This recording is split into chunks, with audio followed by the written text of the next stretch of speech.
அன்னைக்கு சனாவும் நஸ்மாவும் இங்க ஒன்னா வந்திருக்கணும்.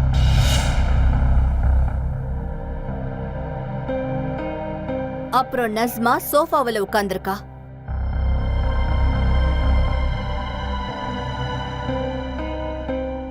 அப்புறம் சனா நான் டீ போட்டு கொண்டு வரேன்னு சொல்லி கிச்சனுக்கு போயிருக்கா.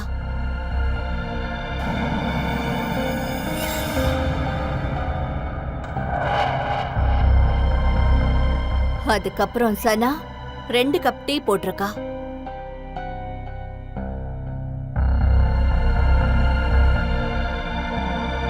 அதுக்கப்புறம் நஸ்மாவோட டீல மட்டும் தூக்க மாத்திரைய கலந்திருக்கா. அப்புறம் அந்த டீயை எடுத்துக்கிட்டு நஸ்மா கிட்ட வந்திருக்கா.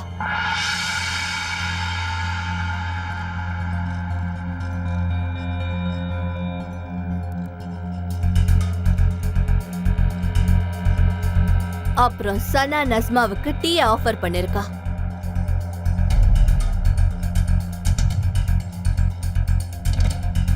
Correct madam. ஆனா சனா எதுக்காக அந்த பக்கம் போகணும்?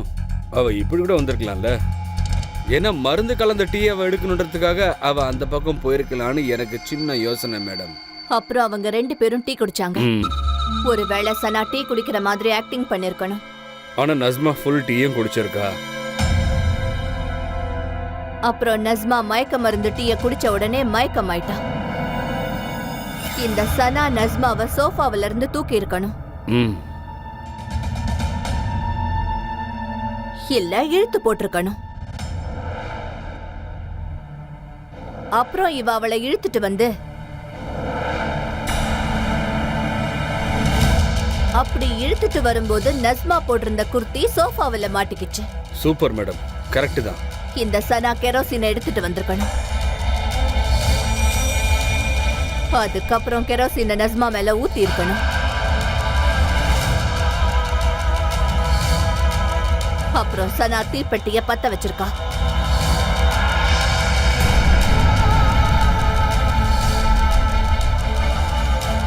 அவ பத்த வச்ச நெருப்ப நஸ்மா மேல போட்டிருக்கணும். அப்படின்னா இந்த மொத்த கேஸையும் சனா தான் ஜோடிச்சிருக்கணும். ஆனா இப்ப அவ எங்க இருக்கா? அதோட அவ எதுக்காக நஸ்மாவை கொல்லணும்? மேடம், நான் சொல்றது கேளுங்க. அனஸ் தான் அவளை கொண்டு இருக்கணும். அவனை தயவு செஞ்சு விட்டுடாதீங்க. இங்க பாருங்கம்மா, நான் உங்ககிட்ட இததான் சொல்ல நினைக்கிறேன். நீங்க தப்பா நினைச்சுக்கிட்டு இருக்கீங்கம்மா.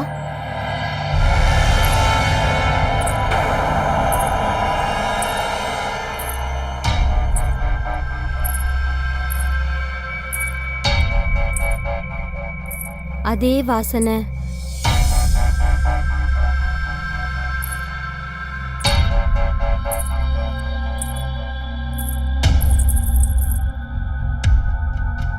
அதே கொலுசு.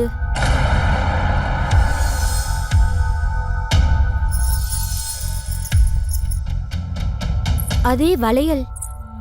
சனா, சனா,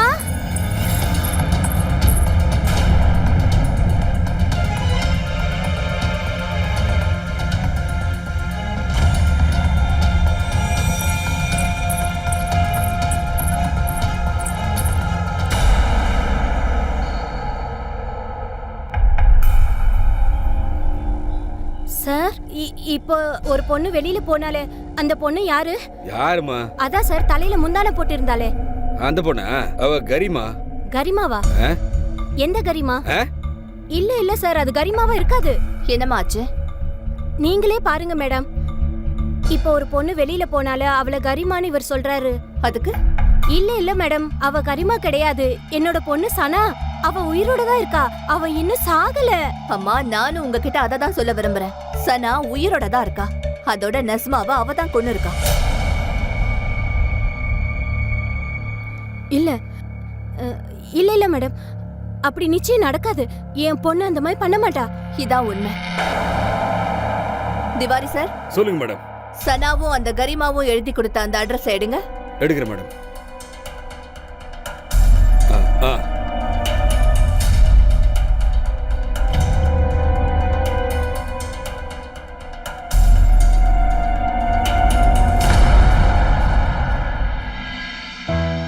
உண்மையிலேயே இவ்ளோ பெரிய சதிய ஜோடிச்சது சனாதானா? அது உண்மைனா கேள்வி என்ன எழும்புதுன்னா, சனா நஸ்மாவை கொன்னுட்டு கரிமாவோட வாழ்க்கையை இவ ஏன் வாழணும்? இல்ல உண்மையிலேயே கரிமாதான் சனாவா? சனா எதுக்காக நஸ்மாவை கொல்லணும்? எதுக்காக அவ அம்மாவை விட்டுட்டு இன்னொரு வாழ்க்கைய வாழ நினைக்கணும்? போலீஸ் அனச குற்றவாளின்னு நினைச்சிட்டு இருக்காங்க. அந்த இடத்துல இந்த கேஸ் இன்னும் குழப்பமாயிடுச்சு. தான் இறந்த மாதிரி சன்னா ஏன் ஒரு டிராமாவை ஜோடிக்கணும்? இந்த மாதிரி நிறைய ரகசியங்கள் இருக்கு. இந்த திரையை விளக்குறது போலீஸ்க்கு ஒரு மிகப்பெரிய சவாலாவே இருக்கு. போலீஸால சனாவை பிடிக்க முடியுமா? அப்புறம் இந்த கரிமாவுடைய ரகசியம் அம்பலமாக வாய்ப்பு இருக்கா? வாங்க பார்க்கலாம்.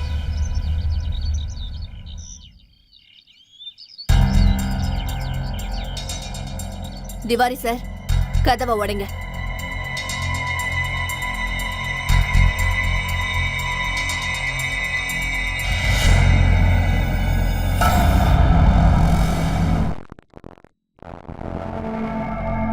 திவாரி சார், சொல்லுங்க மேடம். ஒரு இடம் விடாம செக் ஓகே பண்ணுங்க. மேடம், வாயா. நீ அங்க போய் பாரு. Okay madam.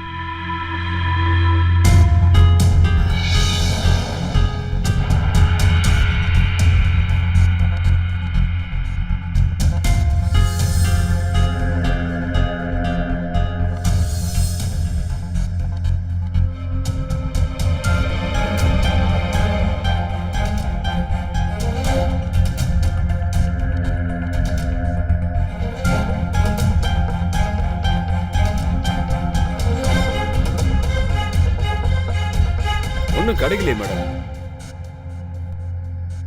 எதுவும் இல்லை மேடம். இந்த கரிமாவும் சனாவும் விசித்திரமா இருக்காங்க. அவங்க புருஷனை பத்தி ரிப்போர்ட் கொடுக்க வந்திருக்காங்க. ஆனா இந்த வீட்டை பார்க்கும்போது ஒரு விஷயம் நிரூபணமாகவே இல்ல. இது அவளோட புருஷ வீடுன்னு தெரிஞ்சுக்க ஒரு போட்டோ கூட இல்ல. அப்புறம் இங்க எந்த ஒரு டாக்குமெண்ட்ஸும் கிடைக்கல. அதாவது அவ கல்யாணமான பொண்ணுன்னு உறுதிப்படுத்துறதுக்கு. திவாரி சார், சொல்லுங்க மேடம். நீங்க எதுக்கும் இன்னொரு முறை நல்லா செக் பண்ணுங்க. பாக்குறேன் மேடம். நான் போய் பக்கத்துல இருக்கிறவங்க கிட்ட விசாரிச்சுட்டு வரேன். நான் பாக்குறேன் மேடம். நீ எந்த பக்கம் போயா? நீ என் கூட வா.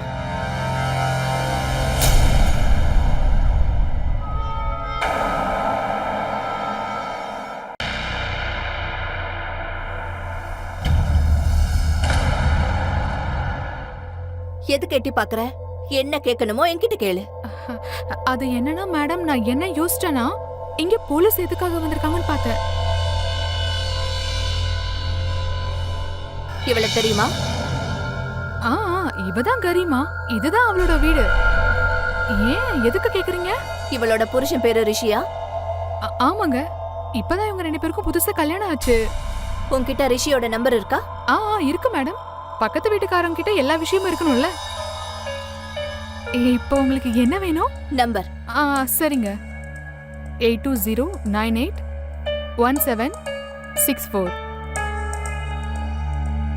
போலாம்.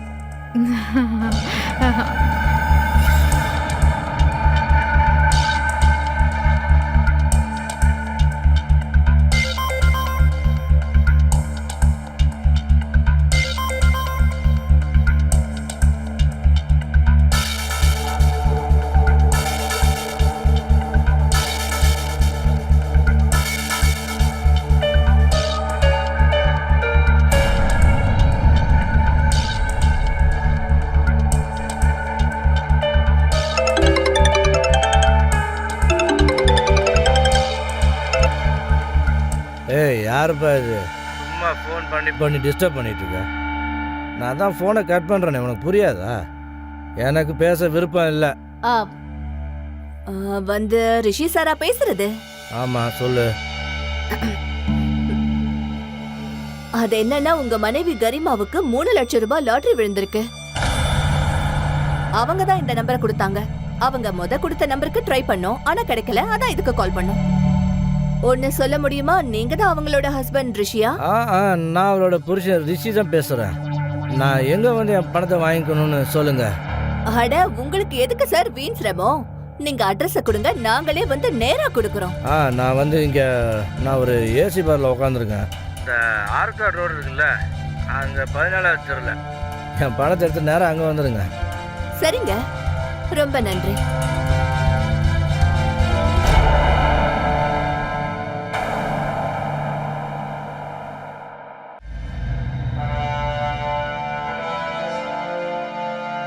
இதுல யார் ரிஷி?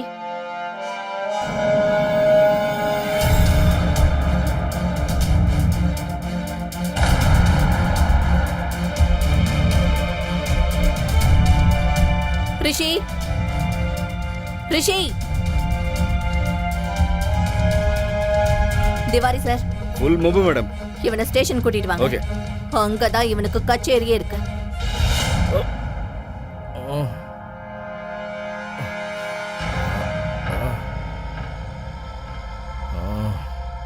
யார் நீ? உன் லாட்டரி டிக்கெட். குடு, என் பணத்தை என்கிட்ட குடு. என் பணத்தை என்கிட்ட கொடுத்துரு. உனக்கு லாட்டரி எல்லாம் அடிக்கல. கண்ணை நல்லா திறந்து பாரு. நீ இப்ப போலீஸ் ஸ்டேஷன்ல இருக்க.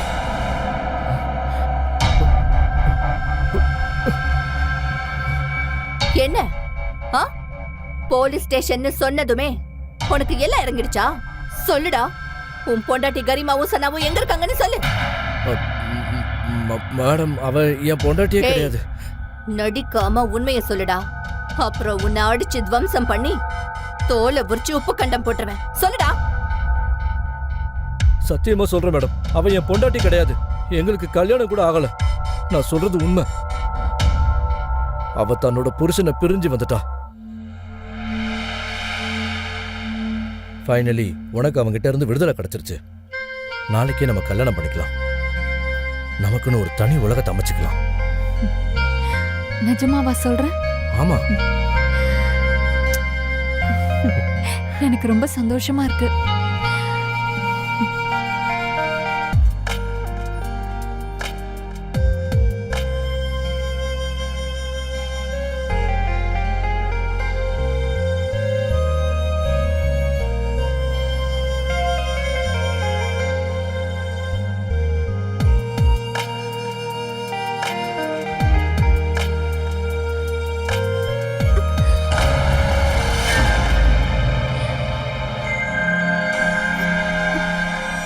சனா,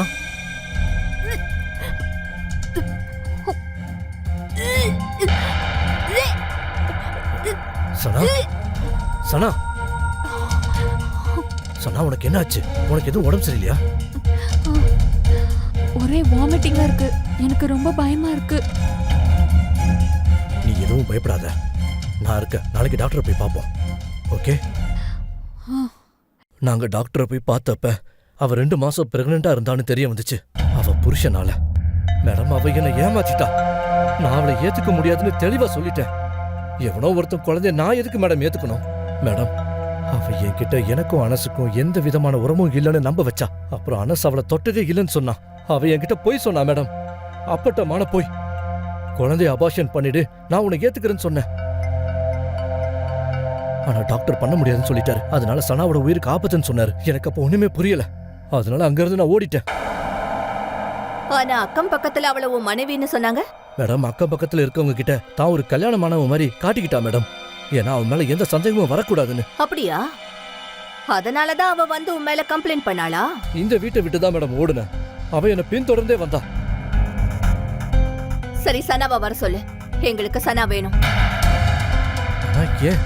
ஏன்னா அவ உன்னை கல்யாணம் பண்ணிக்கிறதுக்காக இன்னொரு பொண்ண கொலை பண்ணிருக்கா. என்ன? அவளை போன் பண்ணி வர சொல்லு.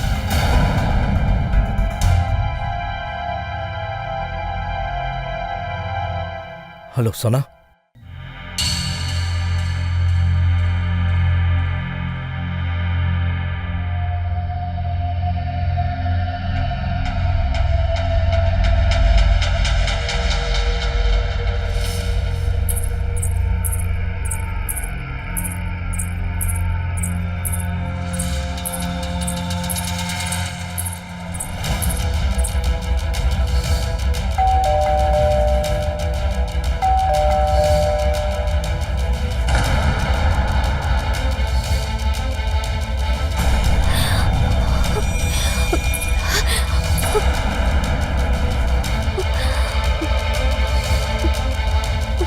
இதோட உன் விளையாட்டு முடிஞ்சுது.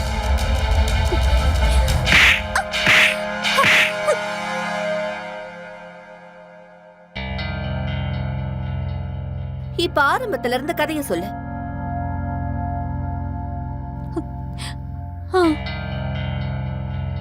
நான் தான் நஜ்மாவை கொன்னேன். எல்லாரும் நான் தான் இறந்துட்டேன்னு நம்பணும்னு அப்படி செஞ்சேன்.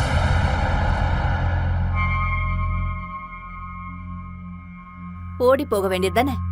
எதுக்கு அவளை கொன்ன? ஏன்னா என்னோட அம்மா இந்த மாதிரி ஒரு காரியத்தை எப்பவும் செய்ய விட மாட்டாங்க. அப்புறம் நான் ஒரு வயசான ஆளை கல்யாணம் பண்ணிக்கிட்டதால எனக்கு எந்த ஒரு சந்தோஷமும் கிடைக்கல. என் அம்மா பணத்துக்காக அவனுக்கு என்ன கல்யாணம் பண்ணி வச்சுட்டாங்க. அப்புறம் எனக்கு இதுல இருந்து எனக்கு சுதந்திரம் கிடைக்கணும்னு நினைச்சேன்.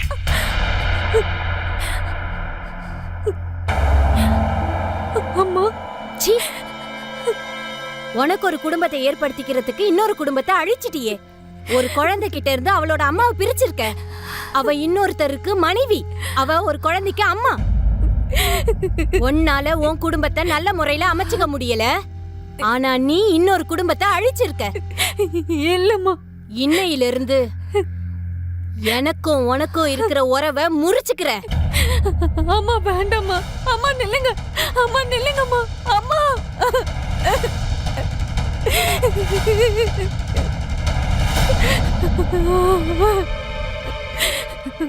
ஒரு வாழ்க்கையை வாழறதுக்காக இன்னொருத்தருடைய வாழ்க்கையை பறிக்கிறது இது ஒரு மன்னிக்க முடியாத குற்றம்.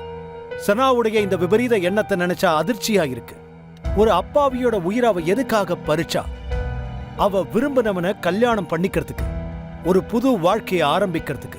எல்லாருக்குமே அவங்களுக்குன்னு தனி விருப்பங்களும் ஆசைகளும் இருக்கும். சனாவுக்கும் சில கனவுகள் இருந்திருக்கலாம்.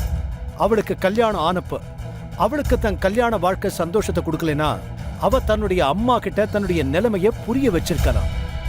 எல்லா உறவுகளும் அந்த உறவுகளோட பிணைக்கப்பட்டவங்களும் அவங்களுடைய உறவுகளை புரிஞ்சுக்கிட்டு வாழணும்னு அவசியம் இல்லை.